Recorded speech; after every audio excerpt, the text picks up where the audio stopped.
Bonjour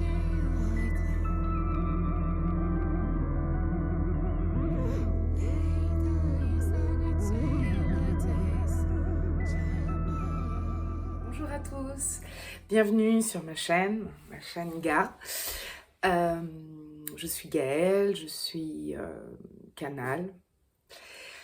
C'est ma deuxième vidéo depuis un bon moment. Donc comme je vous l'avais dit, je vais faire des vidéos de temps en temps quand j'ai la nécessité de partager quelque chose avec vous qu'il me semble peut-être important, en tout cas une réflexion ou certaines idées. Là, j'ai un message assez clair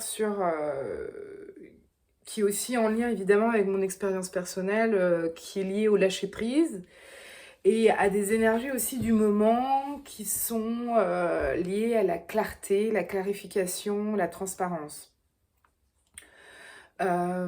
Ces deux mouvements qui sont en parallèle, qui sont presque en même temps en fait, c'est comme un élastique et les deux côtés de l'élastique, c'est-à-dire qu'on a cette capacité à lâcher prise. Je crois que j'avais du mal à comprendre ce que ça voulait dire en fait, lâcher prise, parce que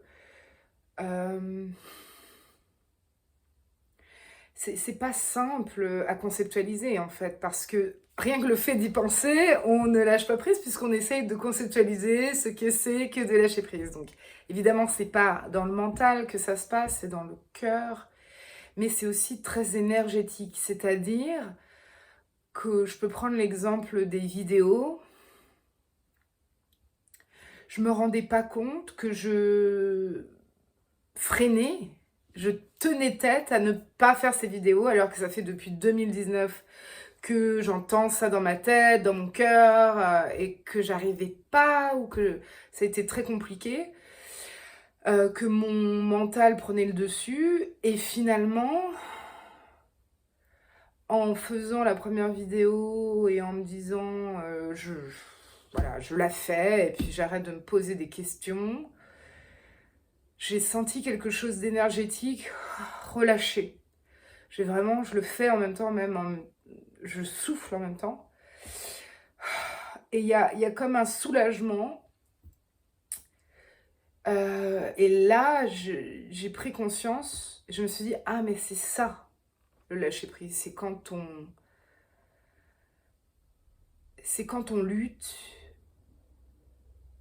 Et en fait, parfois, on ne se rend même pas compte qu'on lutte.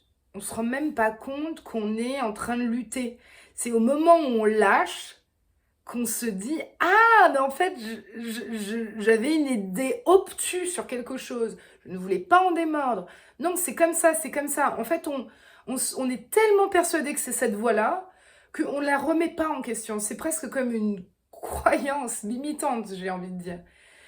Et du coup, c'est ça qui est très complexe, de pouvoir aller au-delà d'une croyance limitante en se disant « Mais attends, en fait, tu vois bien que tu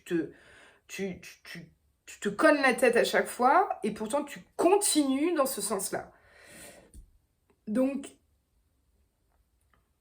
le conseil que je pourrais vous donner, en tout cas qui m'a été utile pour pas passer au-dessus et continuer voilà, à lâcher prise sur pas mal de petites choses dans ma vie, c'est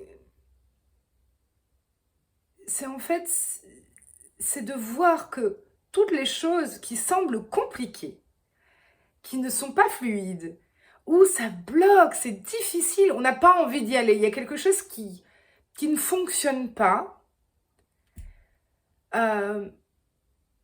et bien tout d'un coup, lâcher prise, c'est laisser cette chose s'en aller, c'est laisser cette chose trouver un dénouement au lieu de persister dans cette même idée permanente en croyant qu'on a raison, en fait. Parce qu'il y a ce truc où on veut forcément avoir raison, être sûr de ce qu'on pense, de notre idée. c'est c'est profondément, un obstacle, qu'on nous met sur notre chemin pour voir à quel point notre ego est, persistant, à quel point on est capable de se remettre en question et la bonne foi ou la mauvaise foi dans lequel on se trouve. Parce que c'est ça, en fait, on a du mal à dire que c'est le moment de juste faire appel à son cœur et laisser tomber les choses qui ne nous servent pas positivement dans la vie. On a très peu de temps sur cette terre. Ne vous embêtez pas avec des choses qui vous enquiquinent dans la vie. Vraiment. Tout est tellement fragile. Tout peut basculer tellement vite que vraiment c'est... Je vous en conjure, ne laissez pas des idées comme si il n'y avait qu'une solution, en fait. Il y a des milliards de solutions pour des milliards de problèmes et parfois on a l'impression qu'il n'y a qu'une solution parce que c'est nous. Mais c'est ça aussi évoluer, c'est tourner autour d'un problème avec plusieurs possibilités, avec plusieurs options, plusieurs perspectives, un prisme beaucoup plus large et puis se dire «Ah, mais en fait, je prenais toujours le problème par ce côté-là, mais finalement, si je tourne autour et je vais de l'autre côté, c'est tellement plus simple». Et peut-être c'est aussi s'avouer qu'est-ce qui nous fait persister, qu'est-ce qui nous fait toujours s'accrocher à quelque chose alors que ça ne fonctionne pas. La question qu'on peut se poser ou que moi je me pose, c'est pourquoi? Pourquoi je veux absolument? Et en fait, souvent, la réponse n'est pas si... Déjà, juste de répondre à cette question, se parler même tout haut pour se demander pourquoi on veut tenir tête dans cette situation. Eh bien, parfois, la réponse qu'on a, elle n'est pas très satisfaisante, ou elle ne tient pas vraiment debout, ou alors on peut, on peut se répondre, mais autrement que d'habitude. Je veux dire, trouver un autre angle pour se répondre, pour se parler à soi-même, comme un meilleur ami à qui on donnera des conseils, mettre à distance cette problématique. Et donc, mettre à distance cette problématique, et là, ça nous amène à cette clarification, à cette clarté dans nos mots, dans notre cœur. Et c'est ça qu'on nous demande, j'ai l'impression aussi en ce moment, c'est de pouvoir, de se sentir capable, d'avouer aussi à des endroits où il y a des échecs, en fait. Et cet échec, c'est un moyen d'avancer et d'évoluer. Les échecs sont positifs. Les échecs nous emmènent à une évolution de nous-mêmes. Et finalement, quand je suis claire dans ma tête, quand je suis claire dans mon cœur, je peux aussi être claire avec le monde et dire clairement les choses. Cette situation est trop compliquée pour moi. Je ne me sens pas capable, en tout cas tout de suite, de continuer sur cette voie. Et c'est pas le faire avec colère ou... Si on le fait avec colère, je pense que c'est qu'on n'a pas encore posé toutes les bonnes questions, on ne s'est pas encore posé toutes les questions pour arriver aux réponses qui vont nous soulager. Là, je parle du moment où on est clair avec les autres, on est transparent avec les autres, mais par amour de soi et des autres. voilà ce que je ressens aujourd'hui dans mes relations et dans ma manière d'être au monde. Et c'est en évolution, c'est en travail, et ça va continuer, mais c'est aussi en lien avec cet amour de soi et cette estime de soi.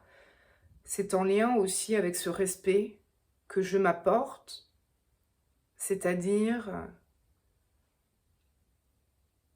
qui est souvent lié à la peur de ne pas plaire aux autres, la peur de ne pas être aimé.